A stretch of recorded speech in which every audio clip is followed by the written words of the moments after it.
Let's talk about what I read in August. I had high ambitions for August. I was gonna work on my 30 before 30 list. That did not happen. But you know what I did finish? That is The Count of Monte Cristo by Alexandre Dumas.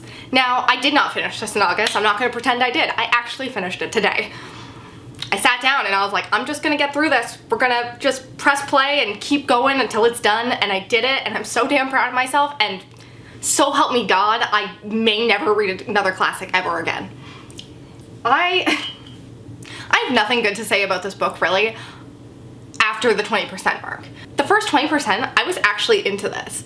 I fully went into this expecting kinda not to like it because I know that I don't love classics in general. This book is about our main character, Edmund something. You'd think after 50 hours of listening to this audiobook I would know his name, but I do not. He is all set for this great life. He is about to be promoted. He's about to marry the woman of his dreams, when all of a sudden he's arrested. It turns out he's been framed for something or other. I could not tell you. I think he's framed for some sort of treason. Oh yeah, so it's like the one dude that he works with, and then this other dude who loves his wife. They help frame him. That first 20% was a really fucking long time ago, okay? I have since forgotten because that next 80% was so goddamn long and boring. That first 20% really tricked me, really got me into it. I was like, I'm gonna love this. It was really interesting. He went to jail and I really enjoyed that part of the story. Him in jail, him like losing all of his hope and then getting this connection with his next door cellmate person, and they decided to like hatch the escape plan, etc., etc. Then he got out of prison and holy shit was I bored. I cannot explain the torture that this book was. It was so fucking boring.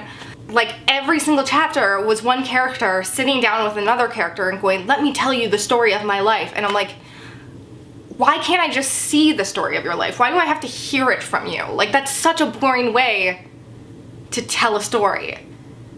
I thought maybe it would pick up in the end. It really didn't. I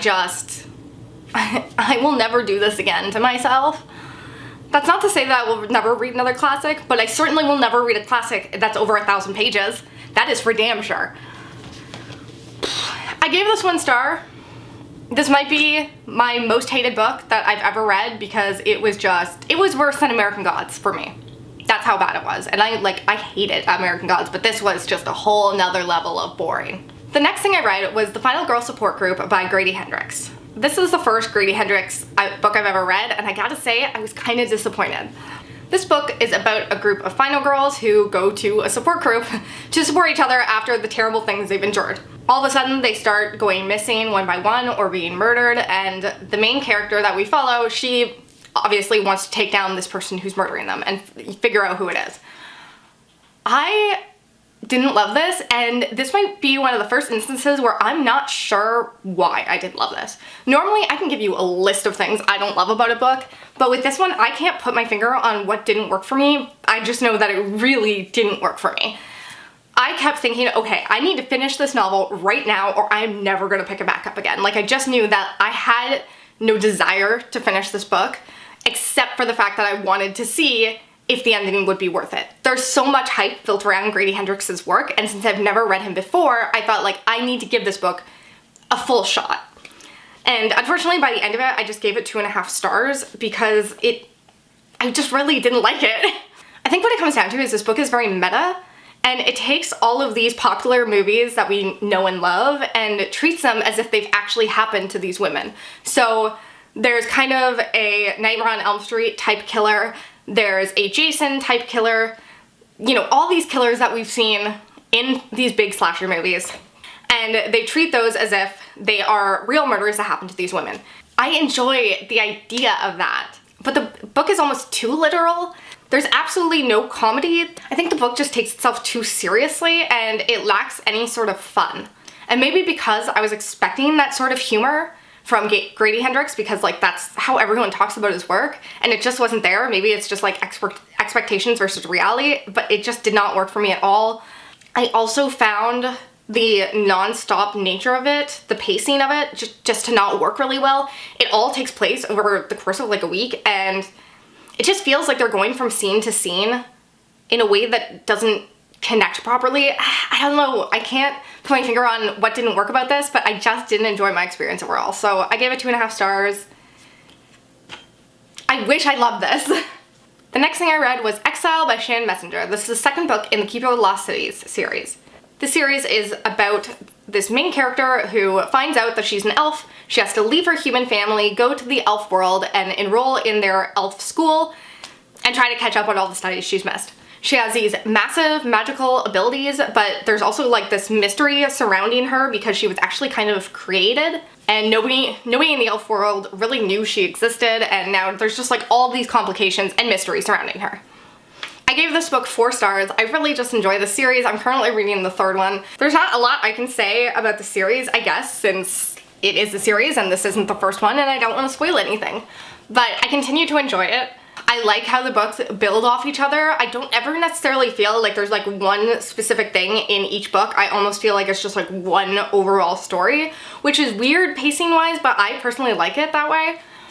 The characters are really young, and so I didn't think I would enjoy it as much as I am, but I don't feel like they ever dumb down things too much, so that's nice. And I will say that I don't enjoy like the love interest that much because I'm not this young anymore, but if I have to vote, I'm voting for Keith because Fitz is boring as fuck and the other nerdy one drives me fucking nuts. Normally I love a nerd character, but this one I can't stand him. I gave this book 4 out of 5 stars and I'm just really enjoying this series. The next thing I read was Love and Lead by Coralee and June. This is the 3rd book in this series that I don't remember the name of. This is a reverse harem mafia series. I read the 1st book in this series back in my reverse harem reading vlog. I liked the 1st book a lot, and unfortunately the following 2 books kind of let me down. I feel like a lot of the things I liked in this series they kind of took away. One of my favorite characters kind of got sidelined to his own story, and then I don't know, there's just a lot of storylines that I don't like. That sort of recovery storyline when someone's going through some sort of injury is something I hate. Like, I've seen it in so many shows and I can't stand it. That's just like a personal preference. I feel like the reverse harem aspect was not fully explored, at least to my liking, because if you're gonna do a reverse harem, I want a lot of group sex, and that was not here. I also felt like the actual storyline, the mafia storyline, ended in such a stupid way. Like, if you're going to try and create this big bad, this big enemy that they're against, and you're saying like it's impossible to kill him, then he better be impossible to kill. Whereas the villain in this was just way too easy to defeat, and they ended up defeating him in such a stupid way that I just really didn't enjoy it. I just feel like the ending was really lackluster. I actually didn't even know that this was the final book in this series. Normally I can tell when a book is ending, when they're starting to wrap things up, but I had no idea this book was ending until all of a sudden they had like won their war or whatever, and it was just over. I gave this 2 stars. There is a 4th book in this series, but it's not actually about these characters. It is about that other character, like I said, who is a side character who got his own story in a different book. The next thing I read was Horrid Charms by Eva Chase. This is the 4th book in this series that, once again, I started during my reverse harem reading vlog. If you've seen any of my videos, you've probably seen me recap this book before, because like I said, this is the 4th book. This book is very similar to Keeper of the Lost Cities, except instead of an elf, she's a witch, and instead of being like 12, she's like 22. I honestly don't have a lot to say about this series. It's another one of those comfort reads that it's just very easy, kind of mindless. I like the characters enough to want to read more, but admittedly it is very slow going. The characters and their relationships together are moving at a snail's pace. I gave this 2.5 out of 5 stars. I just wish that there was a bit more going for it. The next thing I picked up was Book of Magic Volume 1. I believe this is by Neil Gaiman and Kat Howard. So I'm not totally sure the backstory to this. I know that Neil Gaiman created these characters and created this world, and I believe that Kat Howard wrote this series, because this is like a newer take on these characters in this world.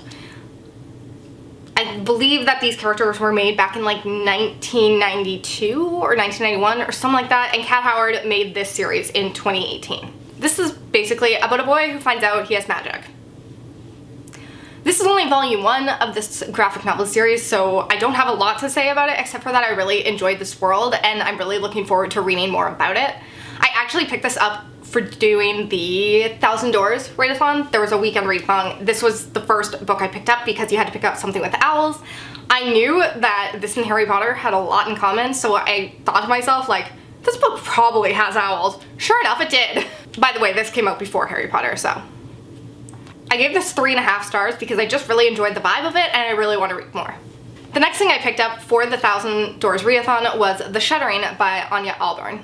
This book was about a group of friends who end up going to this cabin because 2 of the members who are brother and sister, their parents are selling it, and they want to go back there for one last hurrah. But then they encounter some weird beasts in the woods and they start dying one by one. I'd never read Ania Ahlborn before. I decided to listen to this on audiobook. It was short and easy and it was okay. I didn't love it. I liked the description of the beasts, but unfortunately the character work was so subpar.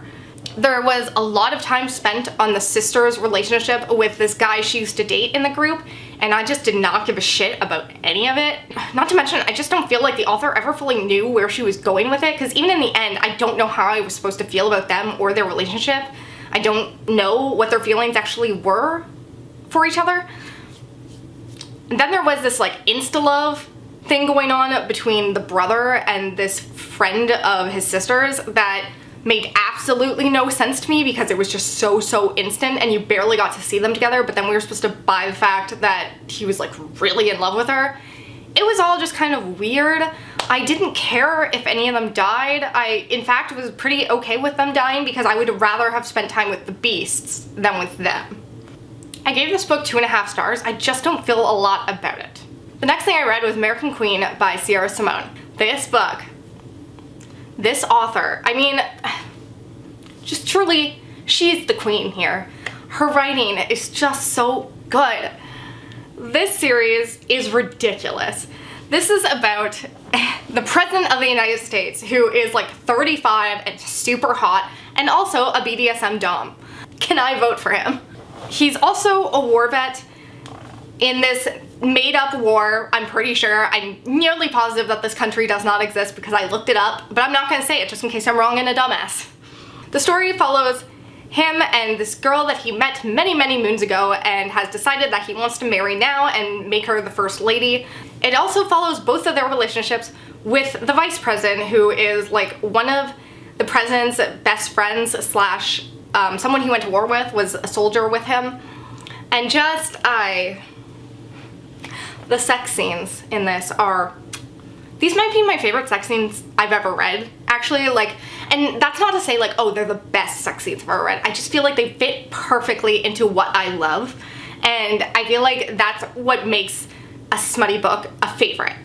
There are books that are better written, there are books with better characters, but I feel like you're always going to love certain books more because they fit in line with your kinks, and I just feel like Simone is the author for me in that department. The dirty talks she puts in her books, the dynamics between the love interests, it's just so good. Everything about this was hot. Now, the actual storyline was not my favorite. Their backstories were very complicated and convoluted. Like, there was no reason to make things as complicated as they were. There's like this huge web of characters and they're all either related or fucking each other or backstabbing each other, and I get it, this is a world of politics, and so like, it's supposed to be high stakes, but it was high stakes in a ridiculous way that didn't make a whole lot of sense, and I just don't feel like the book needed that, because seriously, the hot sex scenes were enough. But regardless, I gave it 4 to 5 stars. The next book on this list was A Deadly Education by Naomi Novik. This book is about something called the Scholomance. This is a magical school where kids come in and a lot of them don't come out. Basically, there are no teachers, there are no real classes. You kind of just have to survive and get through to graduation. Graduation is this huge ceremony where like a bunch of monsters are unleashed and they really have to fight to the death here. It's really important to make alliances because those are the people you're going to depend on to watch your back when you're graduating. This entire book follows our main character who is just trying to prove herself. She wants to try and make alliances, but everybody is kind of afraid of her. They kind of look down on her. And so she hasn't yet found any real friends. Except for all of a sudden when she gains the interest of the school hero, much to her dismay. I fucking adored this. I really didn't know what to expect because I've heard so many bad things, and I can totally see where everyone's coming, but I definitely think that if you listen to the audiobook, that changes the game with this book. The author definitely has this reliance on exposition, and she just continuously decides to ramble on about little tiny things, and I can see how annoying that would be if you were reading it physically. That would drive me nuts. It actually reminds me a bit of my reading experience with Eliza Locke-Lamora or Anxious People by Frederick Bachman. I realize those are two totally different novels, but both of those authors did kind of the same thing, where they would be in a scene talking about something, the actual scene going on, and then they would just ramble off on some point that they were making and talk about something that happened within the society. Like spitting out these building blocks of backstory, but in ways that really interrupted the flow of the story. So with this one, I just started right out on audiobook and I loved my experience. Like, I just adored this book so much. And it's definitely 100% because of the characters, though I definitely love the setting as well. I love this main character. I love how bitter she is and angry and just like, I just love her so much. This also reminded me of Nevermore, the main character in Jessica Townsend's Nevermore. It really reminds me of that, where she's kind of had the shit end of the stick. She's playing the cards she dealt with, you know, but she's not gonna do it with a smile on her face. She has something to say about it. I even love the love interest slash hero boy of this story. Normally this would be a character that I wouldn't be able to stand, because I don't like characters like this who are the golden boy, who can do no wrong, who are oblivious to everybody else's adoration of them, who just continue to save the day but really have nothing else going for them personality-wise. That's the type of character I feel like I see in every action adventure type of book or story, and I just can't stand them because I find them so boring. But I've realized that the reason I don't like them is because the main characters are usually fawning over them, falling all over themselves, just trying to get their love. Whereas in this book, the main character can't fucking stand him either, and I think that's why I ended up loving it, because their interactions together are so funny, so cute, and that type of dynamic I can get behind. She is not at all impressed by his savior complex, and it's just so fun. It was cool getting all the details about how they survive on the day-to-day, because they're literally facing all these threats, literally minute to minute, just trying to get out alive. And I really enjoyed all the details in this. So I gave this 4.5 stars. I can't wait to read the sequel, and this is a book that I'm definitely buying for my shelves, and I'll definitely listen to it again. And the last book that I read in August and that I'm going to talk about here is The Life That Mattered by Jewel E. Ann. This is actually another one I picked up originally for the 1,000 Doors Readathon, but I didn't finish it in that weekend, so I kind of slowly finished it over the rest of the month. This book was a trip, not in a good way. Maybe I should start with what I thought this book was. I thought that this book was a smutty, paranormal, possibly polyamorous sort of romance novel, and that is not at all what it was. I also kind of thought there was a thriller aspect. The synopsis said a lot about these friends becoming closer, which in a smutty novel I would expect that means the friends all bang each other. I also saw that the tag paranormal was on this, so I was expecting fucking vampires or something. I don't know, I didn't really care. And then I was expecting that it was a thriller because they also talked about the secrets that they keep. From all that, I had an idea going in what I thought this was, and this was so far from what I thought it was, and I just was confused. This book follows a group of 3 friends. 2 of them are a couple, and then our third character is the main character.